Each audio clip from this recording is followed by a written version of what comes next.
Welcome to Move and Improve, where we break down the back end of Let's Get Moving. Today, I've got a very special guest, Brian Beazley. He's a franchise mentor where I'm hoping to learn a lot from, and also you guys as well. So let's break it down. Hey, Brian. Thank you for being on our guest at Move and Improve. How are you doing today? I'm doing great. Thanks for having me. This is quite a setup. I love it. Thank you, man. Thank you.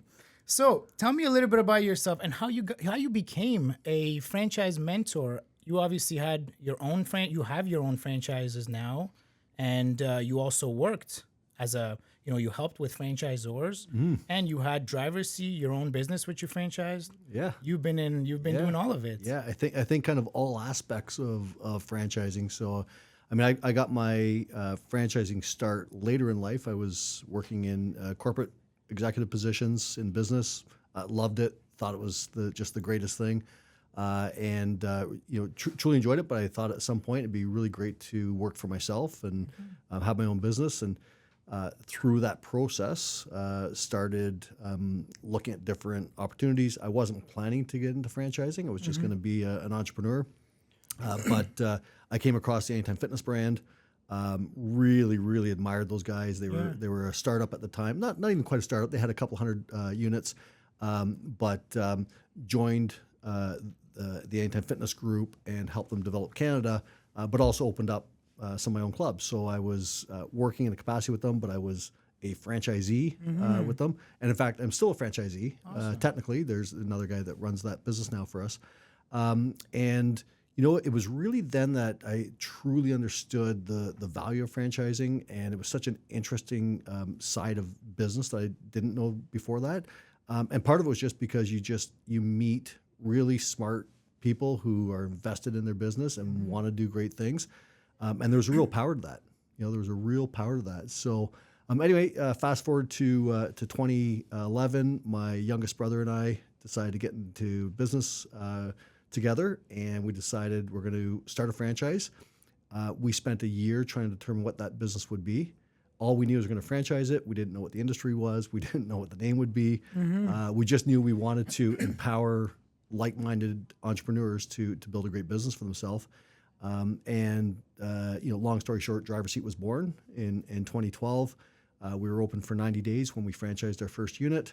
Wow. And then we just started growing from there. And so from 2012 or 2013 when we started franchising until just recently, so September of 2024, we'd grown out that business, had just such a great amount of fun with it, and the brand is an award-winning brand. Nice. We were so fortunate to be attracting great franchisees, and the performance was really good. And in September, which was just a few months ago, in September of 2024, Luke took over controlling shares, so control of it. Yeah, my partner in the business, my brother. And so I've now stepped out of the managerial responsibilities. Very nice. So I've been a franchisee. I've been working in a development kind of capacity. I've been a founder or co-founder and a CEO for the last 12 years, and I'm now focusing my efforts on helping other franchisors be incredible franchisors. Right, that's really my goal now, is to really work with them. There's just a bit of a gap in franchising, and there's a big opportunity for franchisors and people that want to franchise their business. Just to do a much better job at it, have less stress, less challenges through it, and to just prosper that much faster. Yeah, it sounds really, really nice. I love that. If franchising could be as easy as you make it sound. There's a lot of complexity to it for sure, but as you know, it's so great. It is so great. Every day we get up and help people build a cool business for themselves. That's true. Yeah. Honestly, I wouldn't. Now that I've been in it for over 2 years, I love it, and I wouldn't choose a different path. Yeah. So it's been really fun. Yeah. Tell me a little bit about Driver's Seat, how it came about, how you actually built the concepts, how you built the concepts of franchising and building the FDD and so on. How were those steps? Because I remember when I did all that, and it was intense, and it took a long time. And it's expensive. It is.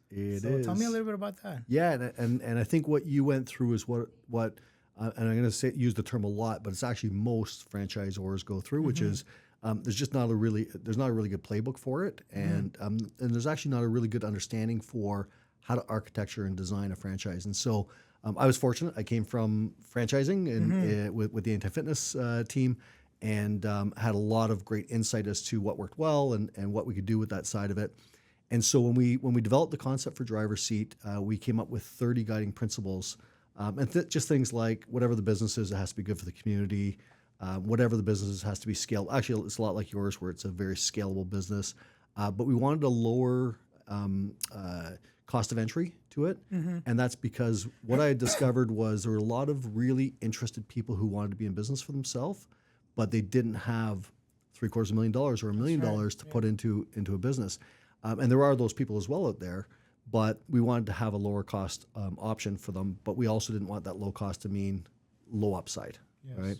And so we spent a year in 2011. We spent a year looking at different opportunities and different ideas, but we knew we didn't want to be in the food business just as a personal choice. We knew that we didn't want to do a Me Too business. We wanted to do something that was unique. And so when we discovered this idea of doing Driver's Seat, it was actually under the premise of let's drive people's cars for them, because no one else does that, right? So let's create a chauffeur business, cool. And then we'll morph that into a shuttle business. And that was strictly because the shuttle side of the business is heavily regulated, and the chauffeuring, there was no regulations. I see. And so we launched as a chauffeur brand. So if somebody needed a chauffeur for a day, they would hire Driver's Seat, and we would send them a chauffeur, and that'd be their professional driver for the day.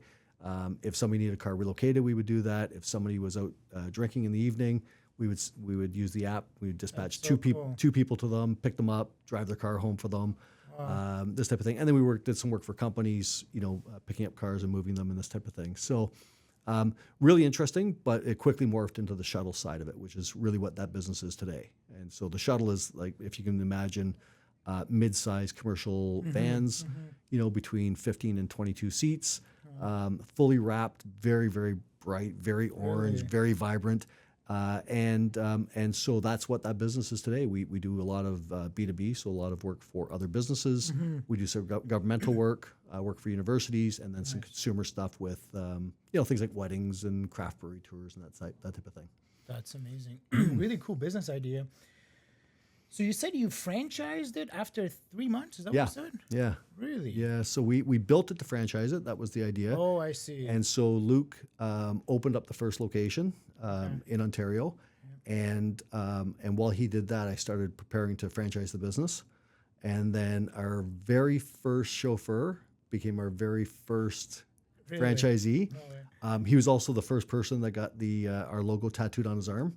Of which we have a whole bunch of those people. Yeah, they loved it, right? No way. Yeah. And so, I can't believe that. Yeah, it was just amazing. And so him and his wife became our first franchise partners. Wow. It was just amazing. Really amazing story. In it to win it. And so then we just continued to franchise it from there, and we continued to roll it out.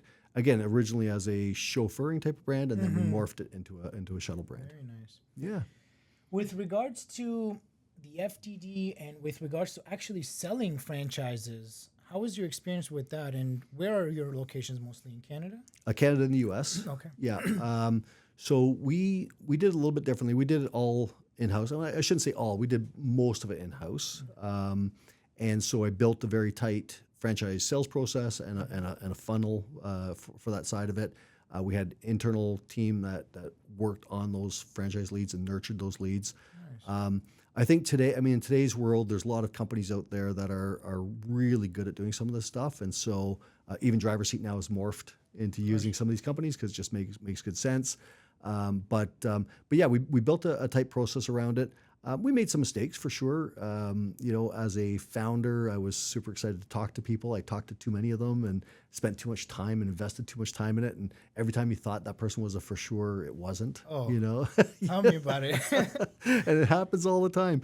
And so we made some mistakes. And but primarily our goal was find the right franchise partner, find someone who was super passionate about it, someone that was going to be bold, lived up to our core values. And our core values weren't something that just got stuck in a book somewhere. They were posted on the wall. We talked about them all the time. And it was very important for us that they were aligned to who we were as people. I was just going to say, in the early days, people don't buy into the rights of a franchise or be awarded a franchise because of the business. In the early days, it's just because of the founder, right? It's just they will buy into who you are and what you do. And so, so my personal brand was very important. My brother's personal brand was very important. Everybody that we hired, at the support team office, their personal brand was very important. And as a result, the driver's seat brand was very important. That's awesome, man. You get it. I like that. You said something about people over profit. Yeah. What's that about? Yeah. So, break it down for me, please. This is a journey, right? That's what this is. There's no end game, right? This is just a journey. And so I've got very close friends that I travel with who I knew from my early corporate days in my 20s, and they are friends of mine today. One of the guys, he just recently retired. He ran one of my other companies. I have another company, but he ran one of my other companies for me. He was in my wedding party, which was now 33 years ago. So, wow. The franchisees, I was very close to them and very close to many of them. And so the people over profit component really ties to the fact that this is a journey, and the profit, Simon Sinek talks a lot about this, but the profit is actually just the fuel to get us to the next spot. Yes, it's not the reason that we're here. It's the fuel that's going to take us to the next level. I love that. And I truly do believe that that stuff will come, but the people side of it, I'll tell you a couple of very quick stories on this. But one is in our office. I discovered, much like I see here in your office, you got just some great passionate people and they're working hard, they're doing stuff. And I was doing that with my team, but I was finding that I was working through every lunch because I enjoyed doing that. I don't have a desk, I stand only. So I'd stand, I would have my plate, I'd be, eating my salad and my chicken and all my stuff that I eat at lunch. And I realized we're actually not stopping at lunch and spending time with one another, right? And so we created mandatory fun lunch Fridays. And it was mandatory for everyone to stop work and have fun together. And you can't bring your laptop, and we can't talk business. Wow. And this turned into quite a thing. The media ended up coming there because this turned into a big cook fest. I love to cook. The Canadian Franchise Association drove down and spent a day with us down there, participating in fun lunch. Departments would cook different things. I mean, we just turned this into a really impressive thing. It became like a party. It was an iconic part of the driver's seat model. And so that part, and I'll talk a little bit about operationalizing culture, but that part of it was like, we need to spend more time. I need to love the one I'm with. I need to spend some time with them. I need to chat with them.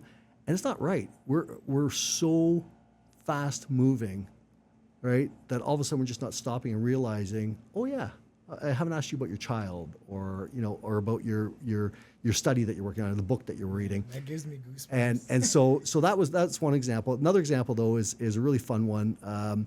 So part of my job as a franchisor is to help those franchisees be better people in their personal life, in their professional life, with their self-confidence, with their self-esteem, with every single aspect of what they do, and they have to be better when I'm gone, right? So they can't just be because I'm there and I'm coaching them along something. So we had a franchise partner, and chatting with her one day, and she said, I really love the fact that you can get up and speak in front of everybody. You're really confident. I love how you message things, and I love doing public speaking. And I said, well, thank you. I said, appreciate that. I said, have you ever tried it? And she said, no, I'm be afraid to. And the more we talked about this, the more we realized she actually wanted to do it, but like a lot of people, she was afraid to do it. And so I said, well, listen, this is going to be my project with you. Over the next 365 days, we're going to coach you on how to become a public speaker so that you could do a presentation at the next conference. And she stood up and did a presentation at the next conference, and she blew the doors off of it. Wow. It was so amazing. And so it's a small thing, but it was one of those things where she will always have that skill set, right? She'll always understand. She'll always appreciate that time that we spent on that. And it was really not a lot. There was not a lot of that tied to business. She could do probably a better job at chamber meetings or what have you, but it was just such an empowering thing for her. And so my job is to help people with that side of it, and lots of times it's business coaching, but sometimes it's just helping them get out of their own way, right? And just do great things. Really cool, right? Man. Really cool. And I love it. And listen, I'm fortunate. I've got an amazing wife. We've been together since we were kids. 33 years married, 38 years together. So fortunate. And so I try and take a little bit of what I get out of my personal life, what I got from my family that I was born into, my current family, right, that we created together, and my business partnerships and relationships. And I try just to help other people with that, because not everyone has that level of fortune. Yes, sir. Right? And I'm filthy rich. From a people standpoint, I'm Yes, really sir. rich, right? So That's the real richness. yeah, Right? that is. Good for you, man. Yeah. Good for you. I feel it in you that you're rich. I like it. Yeah, thank you. So you've helped Win Fitness. You've opened your own, and now you're helping franchisors. Yep. What do you help them with exactly? And what do you actually specialize in that you think they would really benefit from immediately? Yeah, so two core things. The first is for a franchisor or for a company that wants to franchise, or for a franchisor that's either starting out or is hitting some plateaus or things like that. So I call it architecting the franchise. So it's actually the design of the franchise business. And as you're well aware, if you think about the moving business and all that's involved with that level of customer service and the care of being in people's homes and handling their personal things, that is a business. Yes, sir. Franchising is a different business, Yes, sir. right? And so friends of mine used to own Pita Pit. They since sold it, right? Really? You know Pita Pit was a business. The wraps, they're good. I love the tomatoes. I love the lettuce. I love the chicken. That's good. Franchising that business was a different business. And so it's probably the most, it's the least understood component of franchising is how do you architect this piece and what's actually involved in that. And so I'm working with companies. In some cases, last week, for instance, I talked somebody out of franchising, right? They were going to put themselves through a lot of pain. They didn't have the unit economics to really have it perform. And actually, they were shy on cash, and it cost money to franchise. You did the right thing. And so it's like, listen, I love you. I really do like his business, but you can't franchise that. You're just going to create all sorts of pain for yourself. And so you need to look at this under a different scope. But for the companies I am helping franchise, it's really about helping them understand how we're going to fund it, what's the role of franchisor versus franchisee, right? Because it's different with every franchise system. What's the support mechanism? Because support isn't about responding to calls. That's a reactive support, and that's about 5%, 4%, maybe 3% of what we do. Really, it's how are you going to lead franchisees? How are you going to help them become better? What are you going to do around that side of it? What's the communication process? And a very common challenge in franchising that doesn't need to be a challenge is disengaged franchisees. And so how are we going to build this business so that we don't have disengaged franchisees? And that's a real science and an art, and it's critically important. And so I'm helping them do that. I'm helping them make good decisions around territory size because that's expensive to undo. You at the end of the day, territories as well. with territory size That's and understanding the art and the science of that side of it, and then that's around a very tough part, it's a very big it's so significant. It's and always changing. it's That's changing. The crazy part. Well, and you have to have a real purpose behind what you're doing, and it's very expensive and very difficult to undo, very difficult. And Absolutely. and then what are we doing about new franchisee training? What are we doing about e-learning? What are we doing about the operations manual? What's the communication protocols going to be? How's the franchise going to reach out? How are we going to exceed and excel in providing support through communication? And the list goes on and on. So it's really tied to that side of things. Who in the franchisor's business is going to be responsible for who's going to champion it, right? Because if you're still working on the operational side of the business, you might not be championing that, right? Yeah, exactly. And then in one case, they're going to be supplying, it's a sweets company, they're going to be supplying the actual raw material. Okay, now we have some logistics to work out, right? And then there's going to be a cost of those. And so we dig deep into that side of it to make sure that we're setting them up for success. That sounds fun. So that's part of it. And then the second part is it's another term that I often refer to that people don't understand, but it's called operationalizing culture. And it's really interesting in any organization. The largest company I ran was $3 billion in my corporate days, 7,000 employees. And culture is such a critical part of any business. In franchising, it's actually that much more important because you're working with entrepreneurs who want some sense of freedom, right? Of course. And you want to enable them to have that freedom. And so you have to figure out where to put the bumper pads on and how to operationalize that culture. because a majority, not a small number, but a majority of franchise brands have disenfranchised franchisees. And so people who own a business and they're making enough money, but they're not really wanting to work that hard at really elevating that brand. And it's a very common issue, but it's an issue that keeps repeating itself. And any issue that repeats itself is one that you can correct. Yes, sir. Right? Because knowledge is power, and we can work on that. And so I'll give you a couple of examples. So one of the things is the power in franchising is that two franchisees can talk. They run the same business under the same name, and they're going to elevate each other. And it's amazing. And great franchisors will really embrace the power of that. Yeah, and they'll work that program like crazy. And I love that part of it. It's like we don't even have to work that hard. We just have to enable them to talk to one another and build systems and processes in order for them to do that. And so at Driver's Seat, we created a Pay It Forward Award. And the Pay It Forward Award was not voted on by my co-founder, my brother Luke, and myself, not voted on by our team. It was voted on by the other franchisees, is who helped them succeed the most. Wow. And they would vote on it, and they would tell these stories. And you want to talk about some notes right now. Go ahead. You want to talk about shedding a tear. It's like you start reading this stuff. It's like, I did not know that they did that. Right? That's amazing what they did. And so we would provide that award every year. That's a way to operationalize culture, because you're creating a better culture through an operational model, which is the actual award itself. And it was the most coveted award. The Founder's Choice we always gave out, somebody that did something spectacular.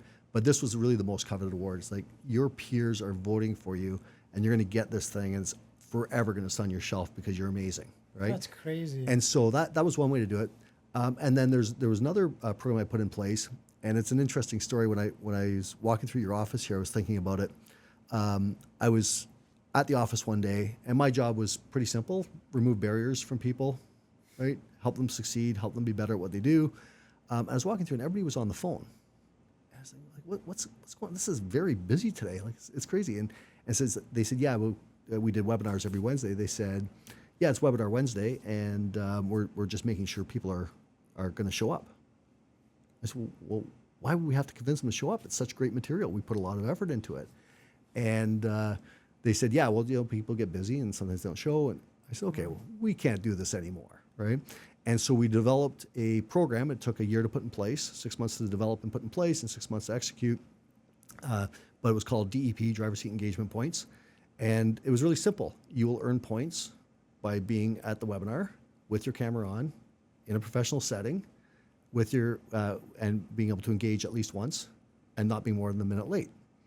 Right? So you're going to earn points. And if you don't earn points, if you don't earn enough, you just have to pay us a lot of money. It's not difficult. You just have to pay us a lot of money, right? And we're not going to keep that money. We're going to give it to the other franchisees. Really? Right? And so we rolled this program out. Do you know, a year later, we just had people coming on all the time. It was like a great system, right? It was a great system. And so this level of operationalizing culture was like, we can't build an incredible culture here, continue to build incredible culture, if we're consistently fighting to get people to attend. Yes, sir. Right? And by the way, listen, this is no slight on the franchisees. When you are busy during the day and it's like, I've got this optional meeting I can go to, and you're busy and you can land another $1,000 sale, what are you going to do? You're going to land the sale. And so this was a way for us to really help them in the long term by having them prioritize this, because it was important. Because it was important, right? And so those are two examples, and of course there's many of them where we really work to operationalize culture. And so when I talk about this, it's really about making sure that culture is part of the strategy that you write. Don't just have a strategy on FranDev. Don't just have a strategy on how we do a better job moving and how we're going to make better margin at it, and all the great work that you guys do on SEO. Let's have a great culture that ties, or a great strategy that ties to culture, and let's make sure everybody knows what that strategy is. It's so important, right? So that's what I'm helping with. It's a couple of really important pieces that when you get this right, it's going to make the growth so much better. I love it. Right? Yeah, it's fun. You know, I was waiting for a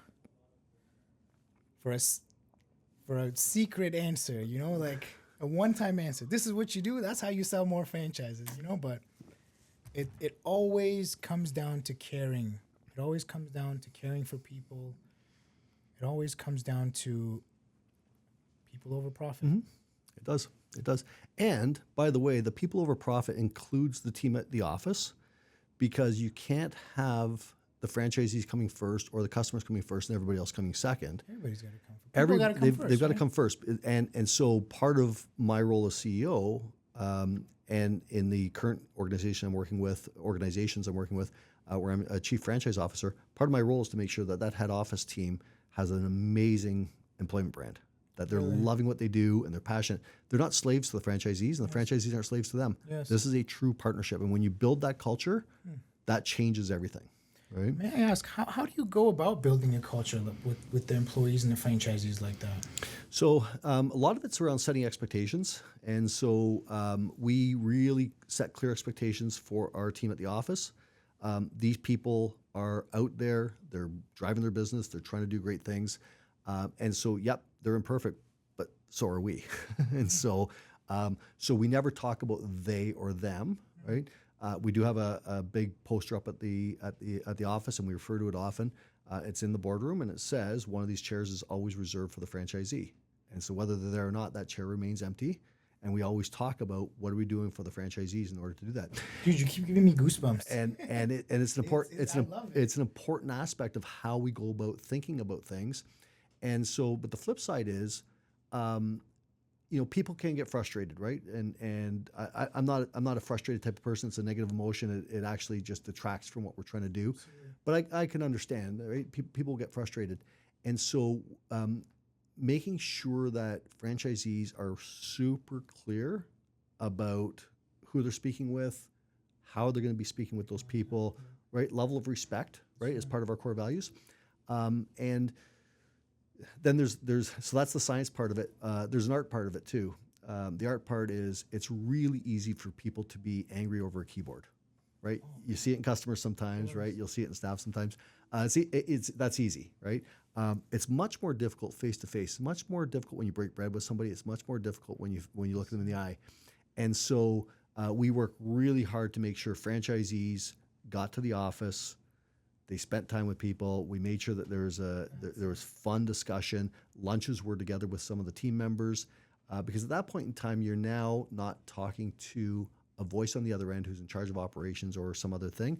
You're actually talking to a real person. And so pretty easy if as an example, if a franchisee were to get frustrated, pretty easy to send them a picture of when they were hugging the staff at the end of the franchisee training and say, that's the person you're angry at, right? That's right. That's now it's more difficult to be like that. So it's really about setting expectations, but I think as a franchisor, understanding the value of it means that you're going to put focus on it, and you're going to build systems around it, and you're going to be hypersensitive to it, and it can't be an erosion of that culture, right? It's got to be built on that side of it, and so that's really what it's all about. Is about doing that. And then if something does go a little bit sideways, I think it's up to the founder or the CEO to step in and say, That's right. let's just set the record straight here on the way things need to be, right? So.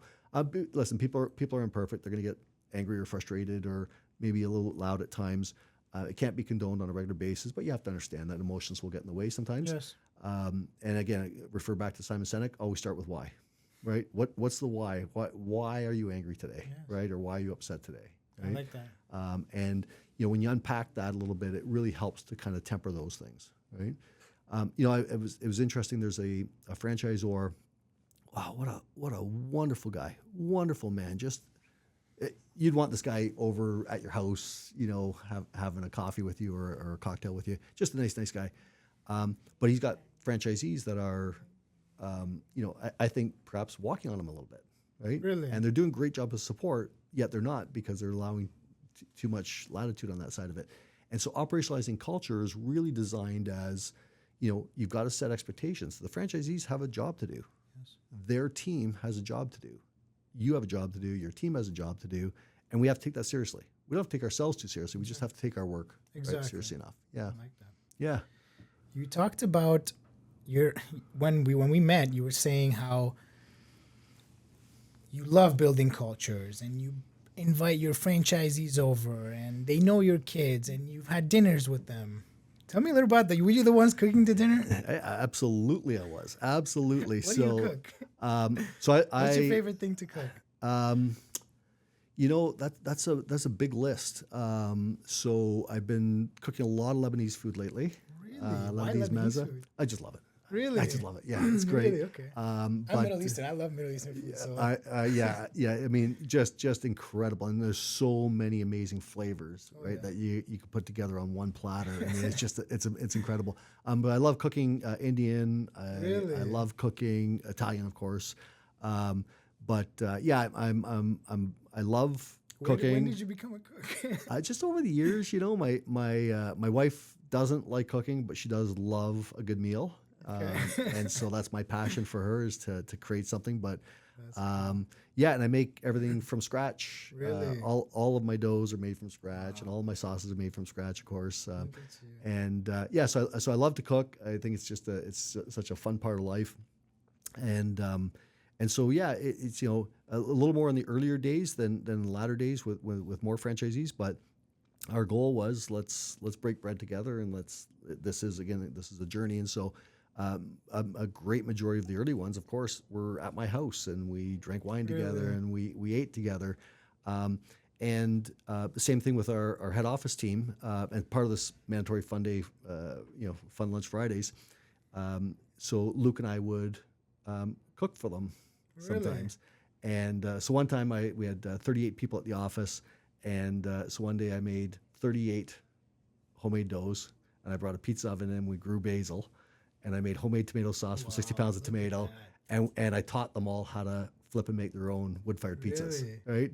And it was just such a fun, memorable experience, and we had a vegetarian bar and a gluten-free bar, and right? So amazing. Yeah, so it's a fun way to celebrate some of those things. Yeah, absolutely. Yeah, I used to when the franchisees would come here on their last day. I have this restaurant I really like in Toronto. It's called Akira Back. Giving them free publicity, but absolutely love these guys. Like, you should check it out. Yeah, I highly recommend checking it out. I will absolutely do that. It's Japanese food. That's my favorite. Okay. I would take the franchisees there, and we would break bread, and I would kind of really get to know them, and build that partnership, build that friendship, and really want to take it to the next level. Because, man, with us really making a difference in these people's lives, right? Like, the way I look at it is that, yeah, we make money, and then what, right? Then the way I see it is that if somebody has terrible personalities, terrible attributes, and they have the money to buy a franchise, and we give them a great business, and we give them financial freedom, what we're doing is we're just amplifying all of those attributes, all of those characteristics, right? So it's important that we have a good team. We have a team that is being part of the community, wants good things, right? And it's crazy because you can kind of read people to a certain degree, and when you start, qualifying franchisees and hiring lots of employees, you kind of get good at that naturally. But recently, I've had a different experience. Okay. I had a franchisee who we had to terminate recently, our first franchisee to terminate. That's tough. Very tough. Because I'll tell you something crazy. He came into the office, and I would tell him, "You are the best franchisee. I wish everybody was like you." Yeah. And after a couple of months, business doing great, everything doing good, would his true side would slowly come out, would really misbehave and mistreat the people that we have here that are supporting the franchisees.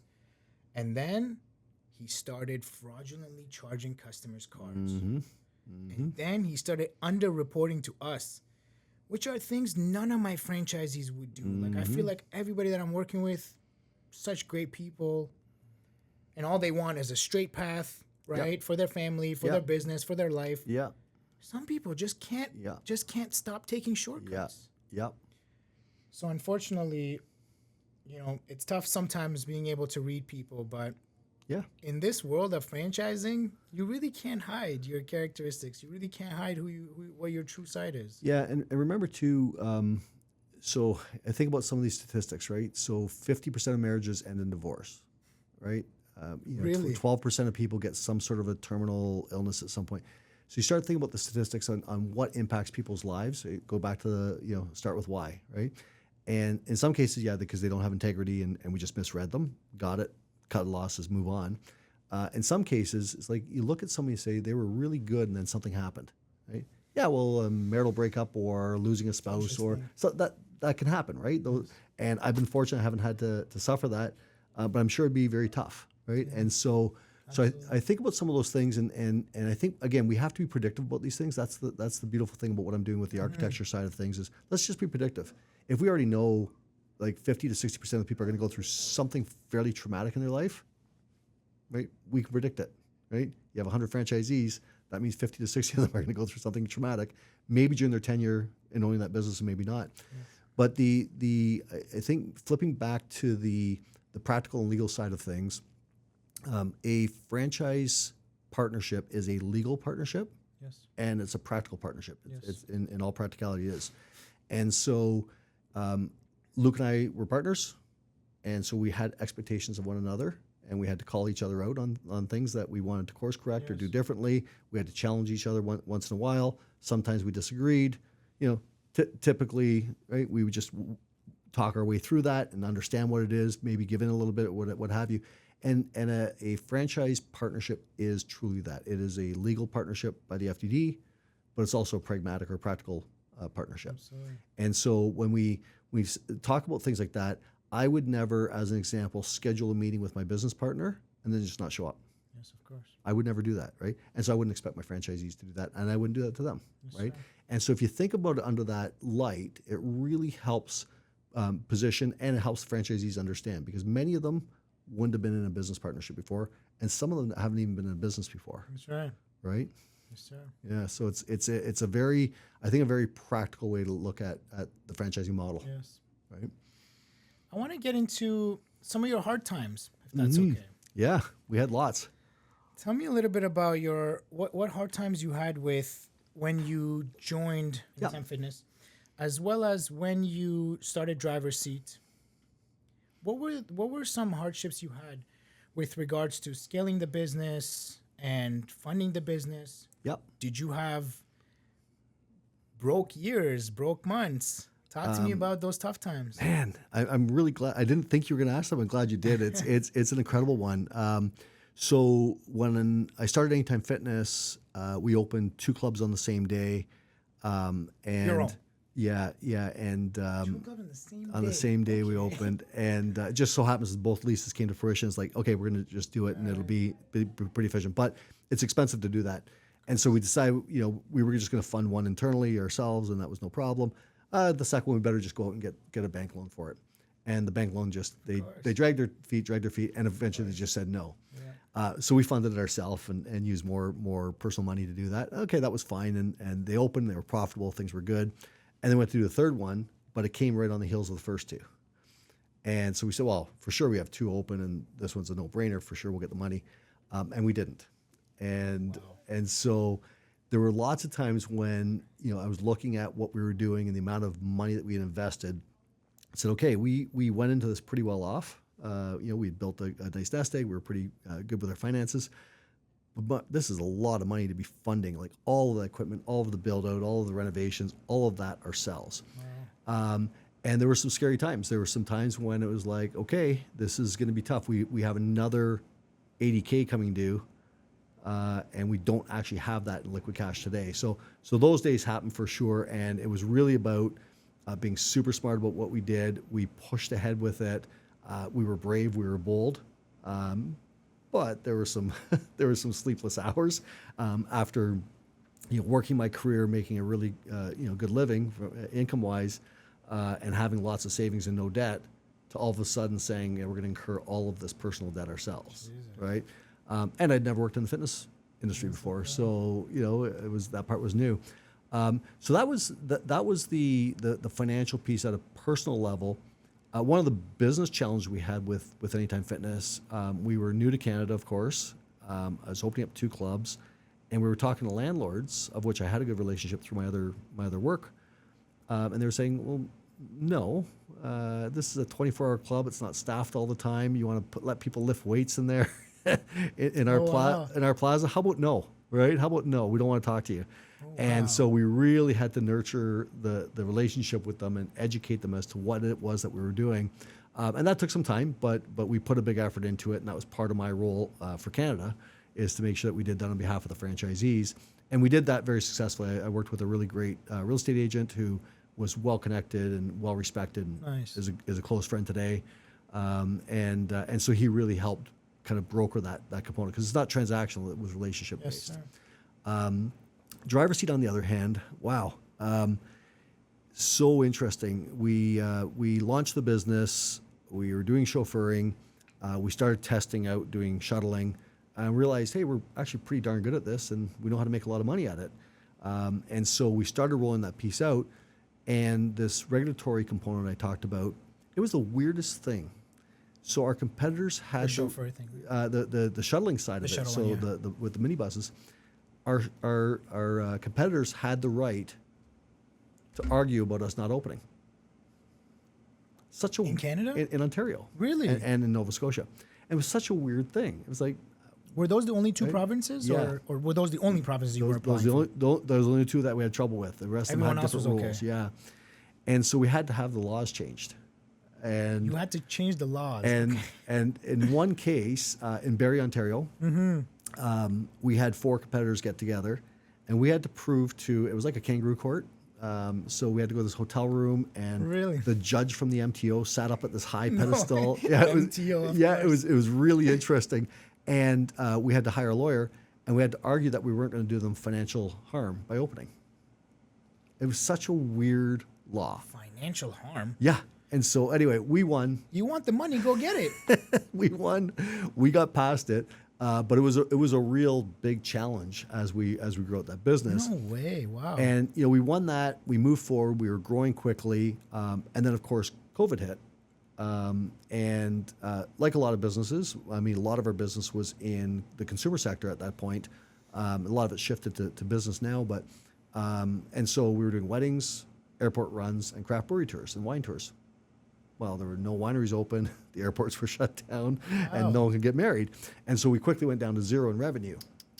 And so, that must have been tough. Yeah, and so I met with our management team at the office, and I said, okay, I don't know if you guys know this about me, but I've never managed a business through a global pandemic before, and so I don't really know how to do it. And so we're just going to have to band together and work on this. And so we worked on a 4-tier strategy that we used for the entire 2-year window of all of the challenges around that time. And it was so interesting because with the exception of the fact that vehicles were really hard to come by then and still are to some degree today, but it was really interesting because we ended up coming out of the pandemic a little bit smaller, so we lost some people that didn't have the financial bandwidth or the mental capacity to get through it. So we came out a little bit smaller, but with 69% revenue growth. Really? Just incredible revenue growth. And so our franchisees crushed it. Now, I gave them 9 days to grieve when COVID first hit, right? It's like, okay, for 9 days, you're going to feel sorry for yourself and do that stuff. On the 10th day, we're back to business. We have some stuff to do. Okay. And I spent the next 365 days on the phone with them, just moving things forward. Really? And it was a very tough time because, of course, you're talking about, people getting in vehicles with other people. Yes. Part of the services we were providing was to transfer COVID patients. Oh, wow. Right? Because they want them in cars, they want them in a bigger vehicle. And so we had to kind of manage that side of it. And it was I think it's actually one of the more interesting periods of time in my life from a standpoint of what we managed. Again, super fortunate. I had a super supportive wife. And every day because we were stuck working from home, right? And every day we worked from there. We hired virtual coaches for ourselves, for the franchisees, and anybody at head office. And so we do our workouts from home with a coach on the screen. Yes. Try to stay healthy, right? We because I love cooking, we did a couple of really fun meal events with them remotely. Really? So in one case, we created our only kind of like a freshie in a box. You're a right? people's person, man. And we load that stuff up with a homemade seasoning and some chicken and some leeks and potato and wine and Perrier and all this stuff. And we delivered, and we served 98 people that night. We taught them how to cook virtually, and and everyone cooked their own dish at home. And we served 98 people that night. That's amazing. Yeah, so we did some fun things, right? And so, but it was a really interesting time because it was such a challenge because like everybody, we were afraid for our elderly parents and family and things like that. But it was my responsibility to make sure that thing stayed on track and that it continued to move forward. And so I had to stay like extraordinarily focused on that piece of it, which meant you just got to make sure you're not consuming a lot of alcohol. You've got to be exercising. You've got to stay active. You got to keep your mental wits about you. You can't put on CNN too much, all of those things, right? All the things that we were teaching the franchisees. Yes. So that was an interesting one. But yeah, we made some mistakes along the way. We went into the U.S. too fast, for sure. That one's on me, nobody else. Can I ask about that a little bit? How was that going into U.S. when you say too fast? What was too fast exactly? We should have spent more time building out Canada. We were just a little bit too entrepreneurial and a little bit too bold to do it. I don't know if you've been to an F up night. Okay, so they're fuck up nights is what they're called. It's actually a franchise where business leaders go and stand and tell about their big fuck ups. It's actually quite interesting, right? Really? And so one of the things I talked about was this approach that I took to go into the U.S. And when we opened Driver's Seat, lawyers, accountants, advisor, friends, my mentors said, "You never been in the franchise business as a franchisor, at least not as a founder. You never worked in transportation. No one's really ever done this job before, like this type of business before. Are you really sure?" Unique, yeah. And every time someone told me that, it was like, now I'm really going to do it, right? I'm absolutely doing it. And so what I talk about sometimes is the fact that passion, that idea that I'll walk through drywall to make something happen is the entrepreneurial side of me. Sure. But there's also an ego side to that that's not healthy. And the ego side is I know better, and sometimes I don't. That's right. And so I was advised not to go into the U.S. as fast as I did. Really? And I said, yeah, that's because you're not bold like me, and I know better. And I am a very strategic thinker, but I'm also a very bold thinker. And so anyway, so we should have spent another 2 years building out Canada. As you know, because you're in the U.S., it's expensive to open in the U.S., right? It's tough to get in the register in states. There's a lot of time and resource. And I just spent too much of my time on it, right? And our money. So it was one of those things where it's like, I really wish I hadn't done that when I did that. We should have just waited another couple of years, then done it. But sometimes we talk about these things like there's controlled failure and uncontrolled failure, right? Controlled failure is we're going to test something and we might win, we might not win, right? But we're going to test it. I like controlled failure. Yeah, and we're really good at controlled failure. Like we're very disciplined in measuring those things, but it's the uncontrolled failure, and we've never done anything to put the business at risk. But we did some things that set it back a little bit, and we ought not have done that. Sure. Right? Yeah, and so when you go back to the consulting, part of my passion with this is let's do things right. Yeah. Let's be really aggressive in our growth, plans, and we can build out really good systems to grow fast. But let's not have you make the same mistakes I made. That's right. Right, or that others are making. That's right. Mm-hmm. Really lovely stuff. I love everything you're putting out there. Thank you. So, last September, you got rid of Driver's Seat, right? How was that? How did that go? And what's the plan in the future now that you don't have that anymore? Yeah, so it was a 15-month process to go through. And so we had decided, of course, we didn't want any franchisee to be impacted by this shift. Okay. And we had very specific responsibilities. Luke had some responsibilities. I had some responsibilities. And so we handed department by department over, and only once everything was done and set up the way he wanted it, that's when we move on to the next department. Wow. And we wouldn't until then. Wow. And so it was a long process, but that was fine. That's exactly the way it should be. And now he's got lots of work still to do. There's lots of growth still to happen. The recipe works. We know the recipe works. And so he's continued to refine it and move it forward. And I'm right here at the sidelines now, cheering him on as a cheerleader on the side versus a leader on the bench, so to speak. But yeah, I'm really I'm doing a little bit of public speaking on the franchise side of things. Nice. So helping franchisors understand what it means to architect. Where do you speak? So the last one was Let's Grow in Toronto. Yeah. Oh, that's with. Yeah. So Franchise Assembly put that on. Yeah, that's with the national event guys, I think. Yes, exactly. Yeah, they invited me to Yeah, really good event. They're doing another one. I can't make it to. I was supposed to go there. I was supposed to go there, but I changed it to the one in Dallas. Yes. Yeah. Because I'm more focused in U.S. now, so we're gonna go to the one in Perfect. Dallas. Perfect. Yeah. And Will I you can't be make it to that one because Okay. we're away then. But yeah, really good. Yeah. Yeah. Okay. So yeah, Leanne Crusoe That's so that runs cool. that. I was supposed to be there. At least now I have you here. It's There good. you Yeah. go. So I did the keynote there. Okay, cool. I'm getting a and- VIP experience. so- Exactly. Yeah. And so groups like that, CFA or that group, this is where I'm just speaking a lot with franchisors about this idea of architecting and designing the franchise Really nice, system. man. And it doesn't matter whether they're new or existing. Existing just takes a bit more work to redesign it, right? I see. So working on that, and then I'm working with some franchisors who are in the process of wanting to franchise their brand, and so we're going to be launching 2 of them in January. Awesome. So we're pretty far along the path with that. Some really amazing companies. So one of them's called Cargo Today, and it's kind of in your space, but not. It's cargo delivery versus moving. So it's B2B, Like big deliveries. and stuff. big truck, deliveries between factories and things like that. So kind of a unique or niche play. They've been in business for 25 years, super successful, great unit economics. And the other one is Golf Play, and they're indoor golf simulators. Oh, really? Full bar, full Really? entertainment. Yeah, really cool. Been operating for 7 years, have a couple locations as well.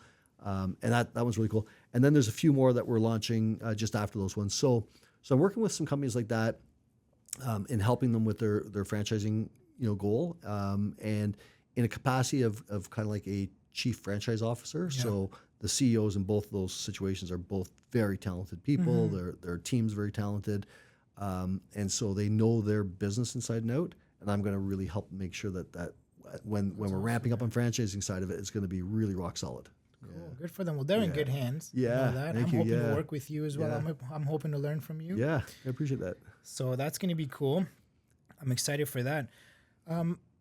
People that are looking to franchise now, let's say they've got a business and they're thinking about franchising, but they're not sure if their concept is franchisable at all, Yeah. if the franchisees can be profitable, if the franchisor can be profitable. How should they go about building a franchise concept and figuring out if this is going to work in the future or not? How should they know if their business is a franchise that can be, if their business is a business that can be franchised or not? Yeah. I think the first thing to understand is why they want to franchise it. Right? That's an important piece of good. it. I like that. Because the idea, I was talking with a guy.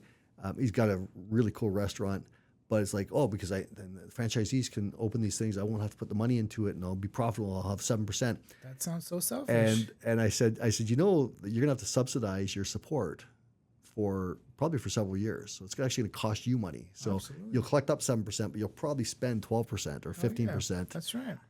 And I said, so before we even got it 20 minutes in the conversation, it was really understanding the fact that it was the wrong approach to that. It wasn't really why he wanted to do it. He didn't want to build a large legacy brand that he could then do it. He wasn't looking to be strategic on an exit, right?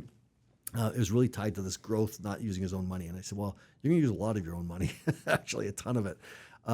So yeah, I think it's really understanding the why behind it, and then It's not overnight. and I'm happy to have a conversation with anybody that's looking to franchise, because I think we can get through that fairly quickly and understand whether this is the right business and if the right person to do it, but also is it the right time, right, for them. And then there's the critical thing here is you've got to go into it with the right funding, right? It costs money to franchise. Yes. You've got to go into the right mindset, right? And you've got to be totally prepared for the bandwidth that's required. And the bandwidth is the amount of time that you're going to have to invest, right? Because when I think about all of the different companies, I mean, I'm working with a lot of different companies right now in different capacities. Some at a board level, so franchisors who just want me on their board.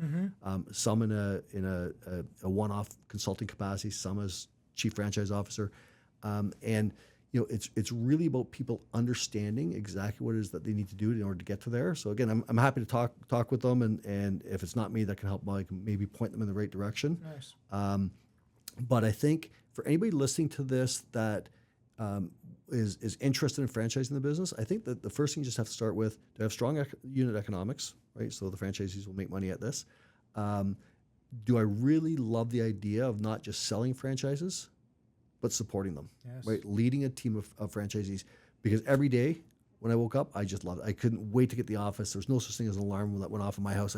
I couldn't wait. It's like, I can't wait to get in there because I'm going to get to talk to franchisees and talk to my support team, and they're going to talk to franchisees.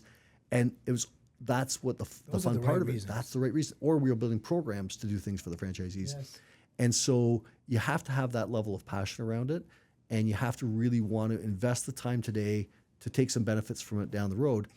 And again, just going back to the pure financial side of things, a franchisor is worth a very high multiple over a traditional business, right? A traditional business, you sell something, it might be 3 times EBITDA or 4 times EBITDA, depending on a bunch of different factors.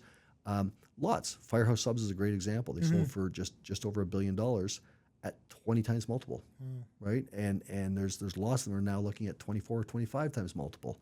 And so there's a lot of money to be made on the back end, on the exit, right? And everybody, doesn't matter whether you're a franchisee, a business owner, or a franchisor, you should build your business to sell it. Yes, sir. Right? From the very first day. Like that, yeah. Build your business to sell it. And we taught franchisees that, right? It's like, hey, I know you're so excited. It's new franchisee training week. You're all pumped up. You've flown here. We're going to have a great week together with you. You've already done your online training. And what we're going to be talking about today is selling your business, right? And we would totally, it's like, whoa. I said, no, we don't want you to leave, but you will leave. It's guaranteed. Wow. It's not an if. It's just a matter of when, right? Because you're going to sell, you're going to retire, you're going to die. That's right. Or maybe pass it on to somebody. Yeah, sure. And so in all cases, we set them up for that level of success. And so one of the people that works with me in my organization, he focuses just on resale business and refranchising franchises. That's what he specializes in. And it's an amazing thought. If we get talking to everybody about valuing their business, it should be part of people's retirement plan. Yes, of course. For sure. Or their investment portfolio, if they're not going to retire yet. That's right. Right? So, which is a fun part of it. Absolutely. Right? Yeah, I'll have some freedom today. I'll have a little more flexibility in my life today. I'll get to be my kid's soccer coach today. They should all want to do that, right? And we'll make incredible money today. Oh, yeah, and I'm going to employ great people today. Yes, and then I'm going to get to exit with a whole bunch of money, right? It's a perfect mix, right? So let's say a business is not able to franchise. Let's say a business that's not a franchisable concept, right? There's not enough money for the franchisees. There's no good concept of the franchisor. What other routes can they go with their business? A business that's not franchisable. What else can they do with it? Yeah, there's a couple of really good choices. One is to, depending on the business type, is to license a portion of the business. And so typically, and I'm not a lawyer, but I know just enough law to make myself dangerous, I think, on this stuff. But so typically a license is where you're not controlling a whole bunch of what that franchisee is doing or that licensee is doing. But you could license if you had a particular product, right, that they couldn't get somewhere else. You could license to do that, and they could do that as part of another mix of things. You could be creating or manufacturing something. They could license to sell it as part of a retail shop or an online shop that they have. So there are some licensing options, and first of all, I would again just investigate if that's even possible and what you do with that. Don't ever go down the road of licensing because you think it's going to be easier than franchising because you're just setting yourself up for failure. And absolutely, for sure, talk to a lawyer about it because it's a different animal. And then the other option is corporate sites. So opening up corporate sites and building out a good structure. There's some really cool things you can do with corporate sites. You can do corporate sites where the general manager earns shares in their location, right? So it's kind of like a franchise, but they're basically a legal partner at that point. They'll put a lot more care. Yeah, for sure. And so, and I wouldn't do that if the unit economics aren't strong enough because then you're going to get yourself into trouble, right? For that reason. But there might be other reasons. There might be other reasons why you don't want to go down the franchising route from that standpoint. Maybe there's not enough franchise locations that you could do this with, and some sort of a corporate model might be better. But yeah, you can do a corporate model, and I think the two big challenges with the corporate model, one is you do need to fund it all yourself. So there's no investment on the general manager's part. And you now are responsible for the operations day in, day out versus a franchisee being feet on the street there. And so you need to really think through who that GM is or who that manager is going to be. Yeah. Yeah, but there's some good options. I like that. I like that a lot. So hopefully I'm going to learn a lot more from you. We're going to talk, right? Yeah, I'm looking forward to hearing more about your story. Thank you. We will for sure. How can people find you if they want to franchise, if they want to get some information from you? Yeah, so we are a small boutique firm specializing in franchise. I do a little bit of other business mentoring and advising as well, but primarily in the franchise space. So Beazley Consulting is my business. I try and keep it as simple as possible because we don't need to be too fancy about that. Yeah, so it's BAZELY consulting.com. The contact information is on there. Always the best place to reach me is on LinkedIn. Super active there. I love the whole thought process of the people on LinkedIn and how things are presented there. And so I learn a lot by being on LinkedIn. Yeah, you learn about it. Yeah. I write a lot on LinkedIn, so it's a very good platform for that when it's used properly. But I'd love to. I mean, even if you're not looking for to connect for any other reason other than just to connect, I don't say no to anybody on You're LinkedIn. a people's person. Yeah, absolutely.